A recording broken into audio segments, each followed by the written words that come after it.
parle de l'emploi des jeunes, on parle des mototaxis.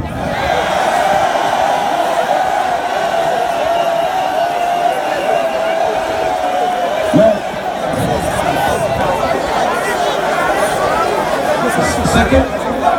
ce qui me donne, c'est que je vois certains soutenir leur boulot.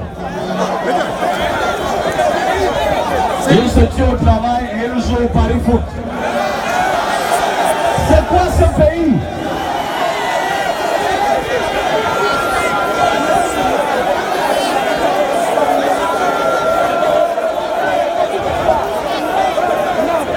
Mes chers compatriotes, suivez. Je suis venu vous présenter le fond même du projet de société qui s'articule autour du diptyque protéger et libérer les énergies que j'entends mettre en œuvre avec le concours de chacun d'entre vous, de toutes les chapelles politiques confondues, y compris nos frères et sœurs du parti au pouvoir.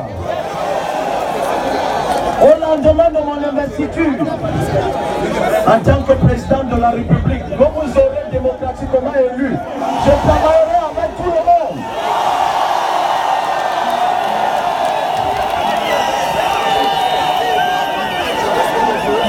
La conception que je me fais d'un président de la République, c'est quelqu'un qui est au-dessus de toute chapelle partisane, au-dessus des intrigues.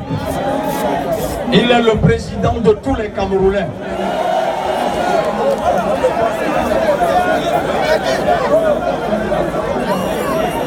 C'est d'ailleurs dans ce sens que j'ai toujours dit que la République accordera une attention toute particulière au président de la République, Paul Biya. Je ne serai pas le président des règlements de compte.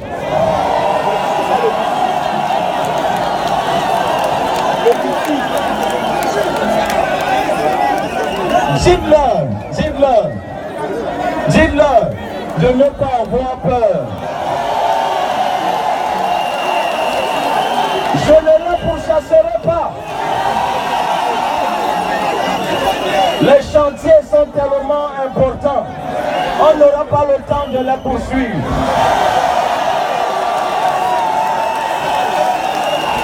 Je reviens d'une tournée en Occident. J'ai trouvé qu'aux États-Unis, certains d'entre eux, qui viennent juste de quitter la mangeoire, demandent déjà l'asile politique.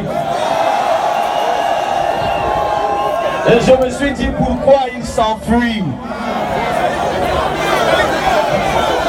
En tant que président, je serai le père de la République. Il en sera de même pour la mémoire et la famille du feu président Amadou Ahidjo.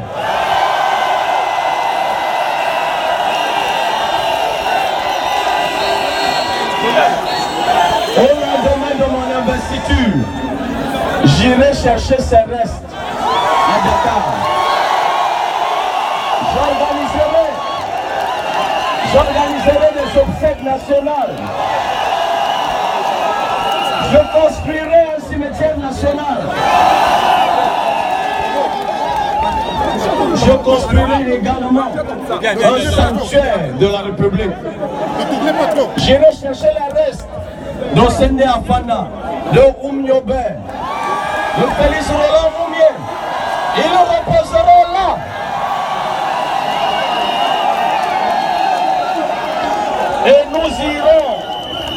Et nous irons nous ressourcer là-bas.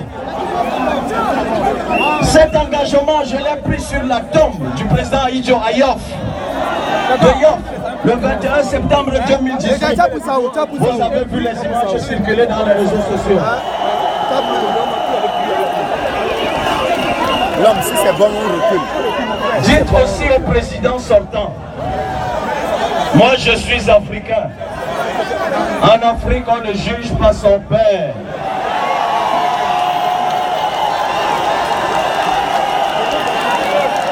Dites au président sortant de ne pas avoir avoir peur. Mes chers compatriotes, nous devons briser les barrières identitaires. Il faut effacer le tribalisme. L'identité camerounaise est composée de plus de 300 tribus, parlant chacune sa langue. Cela doit être renforcé. Nous apprendrons nos langues à l'école. Nos enfants seront scolarisés en langue nationale. Je l'ai dit, concernant la crise anglophone, non seulement je discuterai avec tout le monde, y compris ceux qui sont en prison, non seulement je mettrai en place un État régional pour décongestionner le pouvoir central, mais je sortirai les Camerounais de la captivité francophone et anglophone.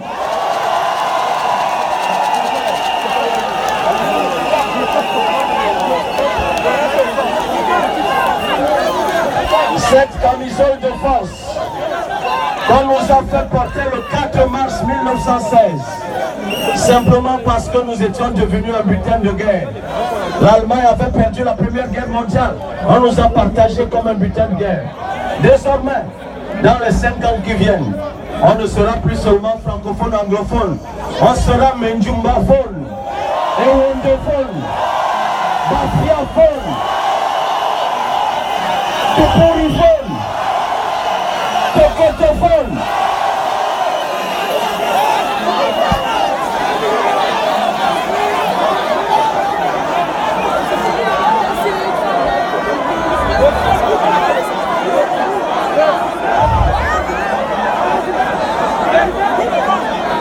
Mes chers compatriotes, je prends.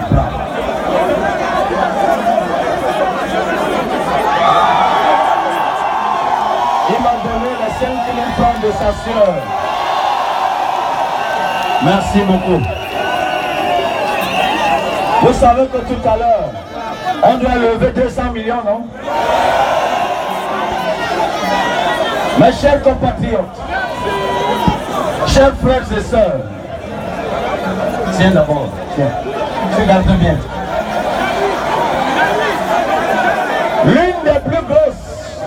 L'une des plus grandes causes de dysfonctionnement de notre pays est la multiplication des centres de décision qui finalement aboutissent à la confusion, à l'inertie, à l'inaction.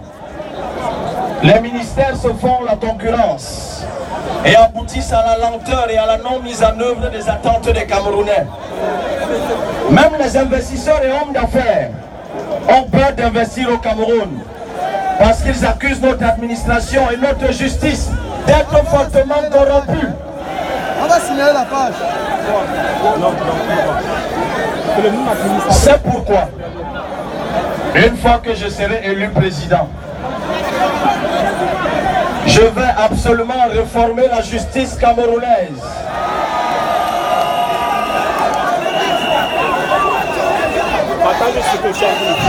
Le ministère de la Justice ne va plus jamais interférer dans le travail judiciaire.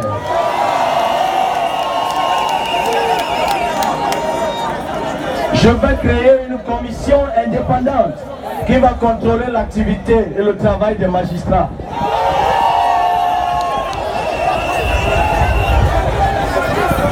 Je vais réformer le Conseil supérieur de la magistrature. Parce que ce qu'on ne dit pas suffisamment, c'est que nos magistrats sont en captivité. Pour changer de grade, c'est devenu des comptoirs. Et même, on ne le dit pas suffisamment, ils sont les moins payés, parmi les moins payés d'Afrique. Il faut une justice sérieuse. Un pays qui n'a pas de justice ne peut pas décoller.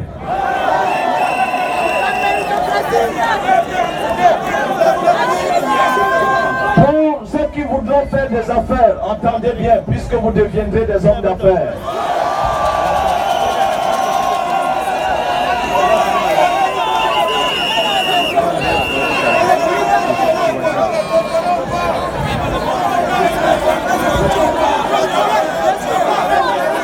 Nous allons créer des juridictions économiques. Désormais, un homme d'affaires n'ira pas dans les tribunaux de droit commun. Il ira dans des juridictions spéciales, des juridictions économiques.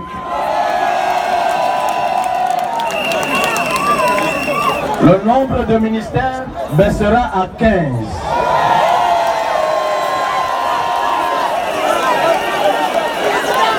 Le Sénat va disparaître.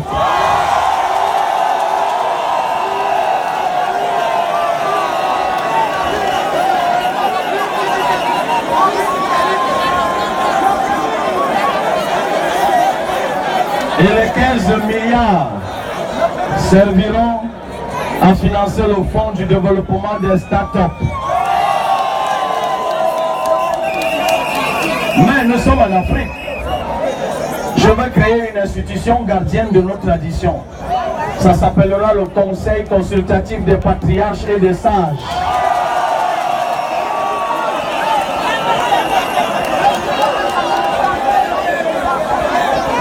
Mes chers compatriotes, faut-il encore que j'argumente davantage pour vous convaincre de ce qu'il faut le changement?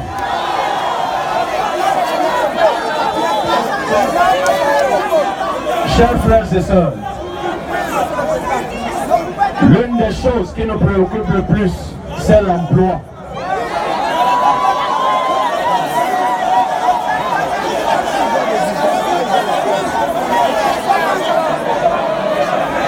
On veut nous faire croire que créer des emplois, c'est de la sorcellerie.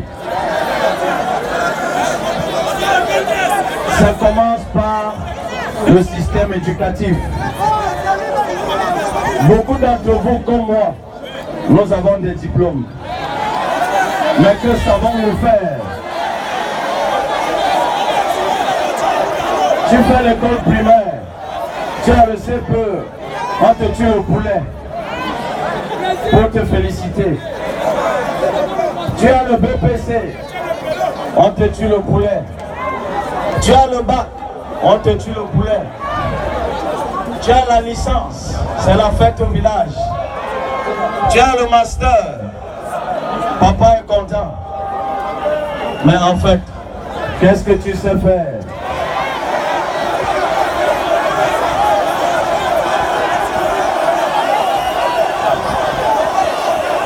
Nous allons réformer le système éducatif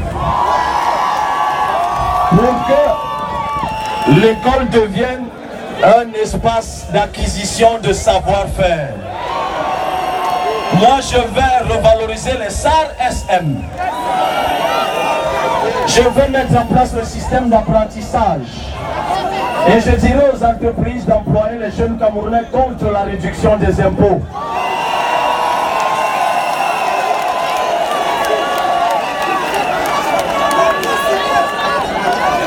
Mes chers compatriotes, avec le numérique, avec la numérisation de l'État et les start-up que cela génère, ce seront des milliers d'emplois. Nous allons mettre en place le fonds du développement des PME, des start-up, je l'ai dit tout à l'heure, renfloué à 50 milliards. Ce n'est pas la magie. Pour faire des économies, il suffit de fermer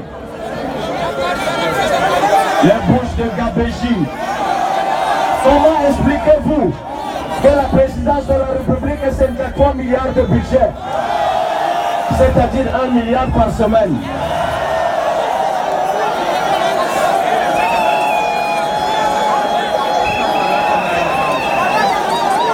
Nous avons fait des simulations. Si on baisse le budget de fonctionnement de l'État à 44%, ça fait 800 milliards de bénéfices. Et c'est possible. Avec la révolution agricole, nous mettons en exploitation 200 000 hectares